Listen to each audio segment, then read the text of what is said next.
Assalamualaikum warahmatullahi wabarakatuh. InsyaAllah pada kali ini saya berharap agar semua yang bersama kita pada sesi kali ini iaitu mereka terus diberikan keberkatan dan diberikan kasih sayang Allah Subhanahu Wa Taala. Hari ini kita nak melihat pula kasih sayang Allah Subhanahu Wa Taala di dalam surah Wadduha. Ya, surah Wadduha yang merupakan surah yang sangat signifikan kepada kita dan kita biasa bacakan. Tapi kita nak tengok maknanya, kita nak tadabbur sedikit daripada apa yang kita boleh dapat pada surah Wadduha. Baik, saya akan bacakan sekali sepintas lalu iaitu surah Wadduha. A'udzu billahi minasyaitonir rajim. Wadduha wal laili idza saja ma wadda'aka rabbuka wa ma qala وللآخرة خير لك من الأولى ولسوف يعطيك ربك فترضى ألم يجدك يتيما فآوى ووجدك ضالا فهدى ووجدك عائلا فأغنى فأما اليتيم فلا تقهر وأما السائل فلا تنهر وأما بنعمة ربك فحدث. Apa maksud dia? Dengan nama Allah Subhanahu Wa Taala yang Maha Pemurah lagi Maha Penyayang. Demi waktu duha ketika matahari naik tinggi dan demi malam hari apabila telah sunyi, Tuhanmu tidak meninggalkan engkau dan tidak pula membencimu, dan sesungguhnya yang kemudian itu lebih baik bagimu daripada yang permulaan, dan sesungguhnya kelak Tuhanmu pasti memberikan kurniaannya kepadamu sehingga engkau menjadi puas. Bukankah dia mendapatimu sebagai seorang anak yatim lalu dia melindungimu, dan dia mendapatimu sebagai seorang yang bingung lalu dia memberikan petunjuk, dan dia mendapatkan kamu sebagai seorang yang kekurangan dalam dia cukupkanmu. Maka terhadap anak yatim janganlah kamu berlaku menerdik mereka, dan terhadap orang-orang yang meminta-minta janganlah kamu mengherdiknya, dan terhadap nikmatmu hendaklah kamu membicarakannya. Baik, itu maksud sepintas lalu tentang surah Wadduha. Tapi kita nak tengok apa yang kita baca setiap hari ni, apa yang kita boleh dapat. Pertama sekali, surah Wadduha ini ialah sebenarnya setelah mana ada beberapa waktu Rasulullah SAW ini terputus daripada mendapat wahyu. Ya, jadi Rasulullah SAW didatangi oleh seorang wanita yang mengatakan, tidakkah datang wahyu, tidakkah kamu terputus wahyu, kenapakah kamu terputus wahyu yang daripada Allah Subhanahu Wa Taala. Baik, di sini sebenarnya apabila Allah SWT Wadduha, itu adalah satu qasam, iaitu satu sumpah daripada Allah SWT menggunakan waktu. Jadi kita nak tahu sebenarnya bila dalam Al-Quran banyak Allah SWT wal 'as wadduha wal laili idza saja dan sebagainya. Allah SWT bersumpah dengan waktu-waktu ini nak menunjukkan peri pentingnya kepada seorang mukmin, iaitu waktu hendaklah diuruskan. Kiranya kita tidak mampu menguruskan waktu kita, maka kita akan sesat. Kita tidak mampu memberikan satu kehidupan yang produktif. Kerana apa? Kerana dalam satu perkataan Arab, al-waqtul hayah. Al-Banna sebutkan al-waqtul hayah. Sesungguhnya kehidupan itu, waktu itu adalah kehidupan kamu. Maknanya sekiranya kita hilang, kita buang masa waktu kita dengan pelbagai perkara, main Facebook dan sebagainya, dengan main game dan sebagainya, dengan kita menghabiskan waktu kita tak sia-sia, maka kita sebenarnya sedang membunuh, kita sedang menghilangkan keberkatan kepada umur kita. Ya, kita sedang menguburkan waktu-waktu kita. Ya, sebab apa? Waktu itu adalah kehidupan. Wal laili idza saja, demi waktu duha, dan wal laili idza saja, dan demi waktu malam yang apabila telah sunyi.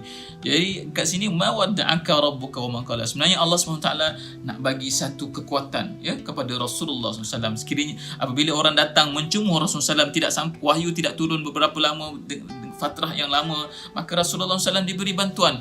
Iaitu di sini nak tunjukkan bahawa sekiranya kita ini lama sedikit Allah SWT nak bantu. Ya, misalnya kita memohon kesakitan kita, ataupun kita ada masalah dalam kerja kita, dalam pelajaran kita, dalam keluarga kita, ya, kita kena ingat ada manusia yang lebih hebat, lebih agung, lebih disayangi oleh Allah SWT, itu Rasulullah SAW pun, ya, Allah SWT inqita'al wahyu itu ataupun wahyu itu berhenti sejenak tanpa tidak sampai kepada Rasulullah SAW. Bukan tidak sampai, tapi ada waktu renggang itu. Jadi wahyu ini sebenarnya adalah pertolongan untuk tathbitul fuad Rasul sallallahu alaihi wasallam, untuk menetapkan jiwa Rasulullah sallallahu alaihi wasallam. Jadi kalau kita ada masalah, kita kena yakin kalau Rasulullah SAW itu orang manusia yang paling agung pun kadang-kadang kita menghadapi masalah menunggu pertolongan daripada Allah SWT. Lagilah kita sebagai manusia biasa yang banyak dosanya, kita menunggu pertolongan daripada Allah SWT. Hanya saja daripada Allah SWT, tapi mungkin daripada makhluknya Allah membantu kita. Jadi Allah SWT dah berjanji Allah tidak akan meninggalkan hamba-Nya. Orang yang beriman, Allah SWT tidak akan meninggalkan hamba-Nya. Sebab tu kita orang yang beriman ni, kalau kita ditimpa musibah, itu adalah perkara yang baik. Kita bersyukur. Biar kebiasaan orang bila ditimpa musibah mereka akan bersabar, bila diberikan nikmat mereka akan bersyukur.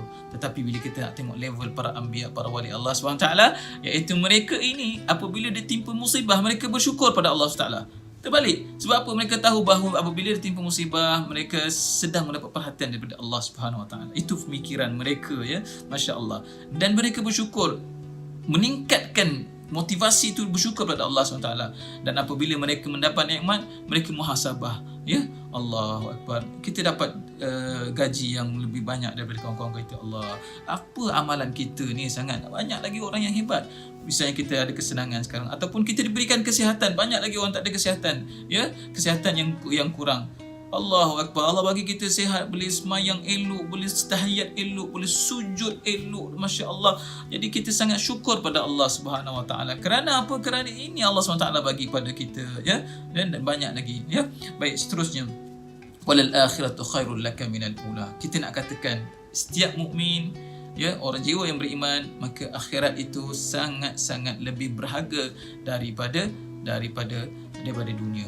Ya, sebab kita hidup di atas muka bumi ni hanya untuk sampai kepada akhirat. Itulah tujuan manusia masuk kita, bukan hanya untuk kita di atas dunia. Kita bayangkan kita hanya 63 tahun saja, ya. Kita 63 tahun. Lepas grade 24, umur 24, 25, 26 dan sebagainya, kerja dan sebagainya, ya, duduk sampai umur 55 tahun ataupun 60 tahun, ya. Kemudian kita akan kembali pada Allah SWT. Kita bayangkan 63 tahun misalnya, 65 tahun yang Allah SWT bagi pinjam pada kita, tetapi kita tidak gunakan untuk beribadah pada Allah SWT, untuk kembali pada Allah SWT yang hayatun abadiyah, iaitu hayat akhirat itu yang lagi kekal lama, yang tidak kita boleh bayangkan bagaimana kekalnya, ya.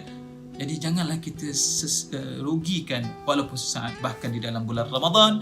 Janganlah kita rugikan sesaat pun di dalam bulan Ramadan ini dengan perkara yang sesuai, kecuali kita beribadah pada Allah SWT. Jadi walal akhiratu khairul laka minal ula. Orang mukmin, maka perkara yang paling difikir bangun pagi, bagaimana nak membahagiakan akhirat kita, bagaimana nak membahagiakan syurga kita, bagaimana kita nak memperoleh syurga. Seterusnya, wala sawfa yu'tika rabbuka fatarda. Ayat ini tathbit. Apa maksud dia? Iaitu Allah SWT akan berikan sesuatu sehingga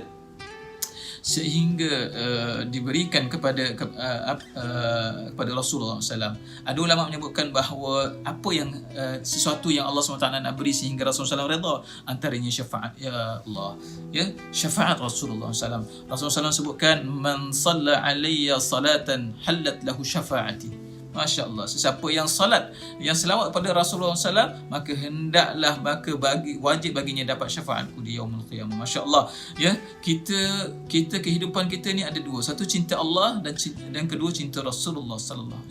Kita bayangkan Rasulullah SAW masih, Rasulullah SAW boleh dapat kekayaan yang banyak, boleh dapat dan sebagainya, tetapi kenapa Rasulullah SAW nak simpan doanya kepada umatnya, iaitu syafaat Rasulullah SAW, ya.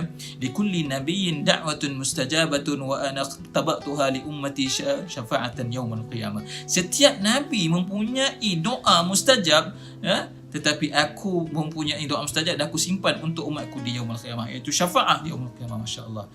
sayanglah Rasul, sayanglah Nabi, kerana Rasul SAW sangat sayang pada kita. Rasul SAW tak kata nak simpan doa mustajab untuk keluarga baginda Rasul SAW, tetapi Rasul SAW sayang umatnya. Rasul SAW nak simpan, nak jadikan syafaat di yaumul qiyamah untuk umat Rasulullah SAW. Wala sawfa yu'tika rabbuka fatarda, sehingga Rasul SAW redha.